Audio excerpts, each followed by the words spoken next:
ये तो आप देख रहे हैं, ये तो अभी ट्रेलर है। जी। अभी तो आगे पिक्चर बाकी है। ये भाजपा और जदयू का बेमेल का गठबंधन है। हुँ। और भाजपा जानते हैं कि पहले से ही ये धोखा देने वाली पार्टी है। नीतीश जी को पहले भी कई बार नीतीश जी को धोखा दे चुके हैं। कौन धोखा दे रहा है, आपको क्या लग रहा है? भाजपा वाले ये बीच-बीच में पीठ में खंजर भोंकने का काम करते हैं। हुँ। और नीतीश जी का भी यही काम है। देखिए अब जैसे माथा शरीर का जो ब्रेन जो होते हैं, जब ब्रेन सही से काम करता है तो शरीर का हर एक अंग जो है ना सही दिशा में ब्रेन के दिशा पर वो काम करते हैं। तो अभी तो हम लोग देख रहे हैं कि हुँ। नीतीश जी ही ढीला-ढाला है।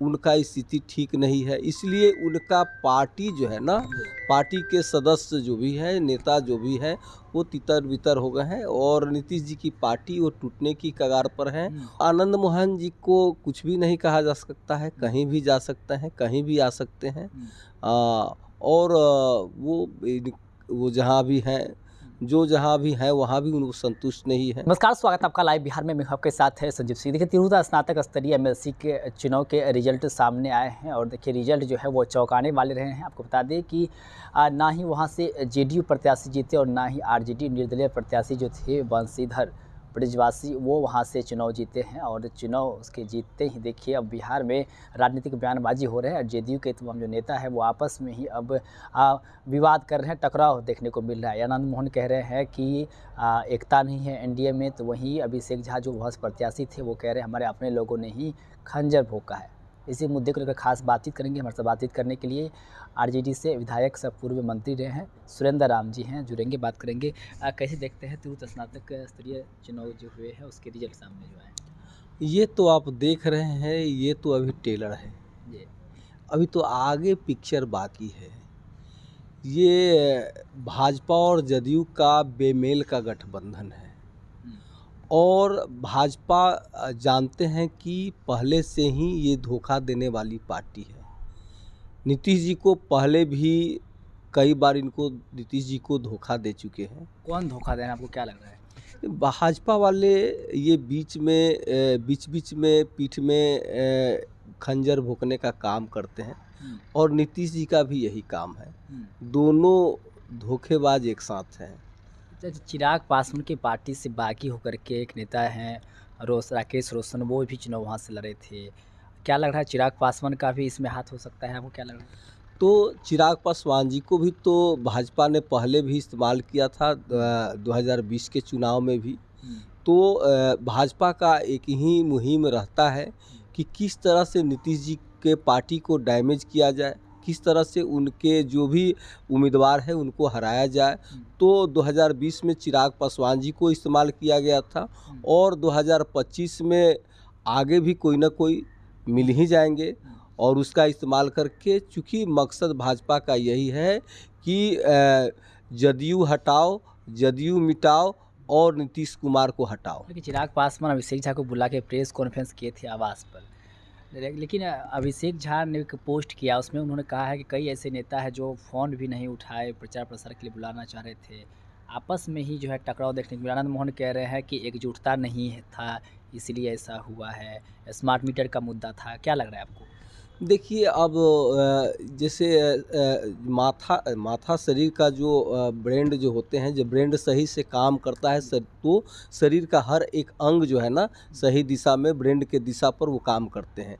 तो अभी तो हम लोग देख रहे हैं कि हुँ। नीतीश जी ही ढीला-ढाला है। उनका स्थिति ठीक नहीं है, इसलिए उनका पार्टी जो है ना, जी। पार्टी के सदस्य जो भी हैं, नेता जो भी हैं, वो तितर-बितर हो गए हैं और नीतीश जी की पार्टी वो टूटने की कगार पर है हुँ। और नीतीश जी का अस्तित्व भी मिटने का कगार पर है। आनंद मोहन जिस प्रकार से लगातार बयान दे रहे हैं, क्या लग रहा है आनंद मोहन फिर से आरजेडी तरफ रुख कर सकते हैं, आपको लग रहा है? वो आनंद मोहन जी को कुछ भी नहीं कहा जा सकता है, हुँ। कहीं भी जा सकते हैं, कहीं भी आ सकते हैं। हुँ। और वो जहाँ भी हैं, हुँ। जो जहाँ भी हैं, वहाँ भी उनको संतुष्ट नहीं है। तो कहीं उनका हम लोग क्या कर सकते हैं, उनकी संतुष्ट अपनी वहाँ पे मर्जी आप की भी बात बोल है। रहे कि संतुष्ट नहीं है, उसके जो बेटे हैं, अभी तक उन्होंने इस्तीफ़ा भी नहीं दिया है। तो ऐसे में क्या लग रहा है कि अगर आते हैं तो आप लोग स्वागत करेंगे ना उनका? ये तो हमारे आदरणीय सम्मानीय गरीबों के मसीहा आदरणीय लालू जी, जी। नौजवानों के नायक आदरणीय तेजस्वी जी, ये हमारे शीर्ष नेतृत्व पर निर्भर करता है जी। कि वो क्या करेंगे। हुँ। इसमें हम लोग का बोलना विशेष ठीक नहीं है। चलिए एक लास्ट सवाल रहेगा। तेजस्वी यादव यात्रा पर हैं और जनता से वादा कर रहे हैं 200 यूनिट बिजली फ्री कर देंगे और 1500 रुपया बढ़ा के पेंशन जो मिल रहा है अभी 400 रुपये, वृद्धा पेंशन को बढ़ा के 1500 कर देंगे। क्या इन वादों के सहारे 25 का बेड़ा पार होगा?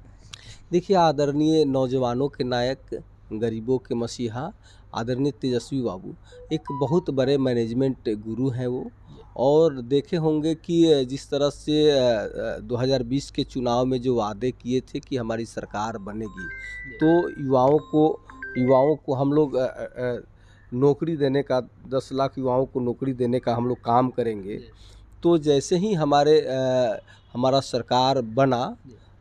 और वह सरकार मात्र 17 महीना का सरकार बना, हमारे नेता मुख्यमंत्री नहीं उप मुख्यमंत्री बने। जी।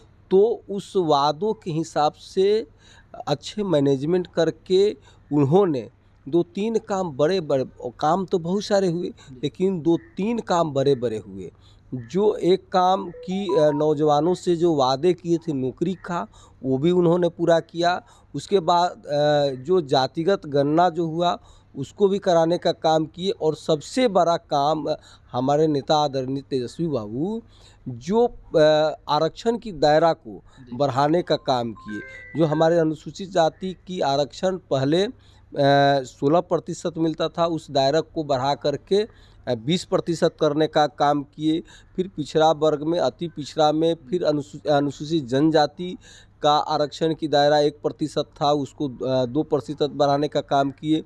तो बहुत सारे जो काम जो है, जो बोलते हैं जी। हमारे नेता आदरणीय तेजस्वी बाबू, जो बोलते हैं वो अपना बढ़िया से कैलकुलेशन करके बोलते हैं हुँ। कि हमारी सरकार बनेगी तो हम ये करेंगे। तो हमारे नेता जो बोल रहे हैं, हम सही बोल रहे हैं कि हमारी सरकार बनेगी तो ज़मीन पर उस चीज़ को उतारने का हमारे नेता आदरणीय तेजस्वी बाबू ये काम करेंगे। चलिए बहुत-बहुत धन्यवाद बातचीत करने के लिए। तो हमारे से बातचीत करते हैं पूर्व मंत्री सुरेंद्र रामजन साहब। सबका हमारे नेता जो बोलते हैं वो करते हैं और ज़मीन पर भी दिखता है। और हमने तिरहुत स्तरीय एमएलसी चुनाव को लेकर के भी खास बातचीत की। आनंद मोहन की आरजेडी में वापसी को लेकर के भी बातचीत की। तमाम मुद्दे पर क्या कुछ कह रहे थे वो आप सुन रहे थे। अभिप्राय प्रतिक्रिया हमें एक वर्ड के मदद दे सकते हैं। आप देख रहे थे लाइव बिहार। आप सभी का बहुत-बहुत धन्यवाद।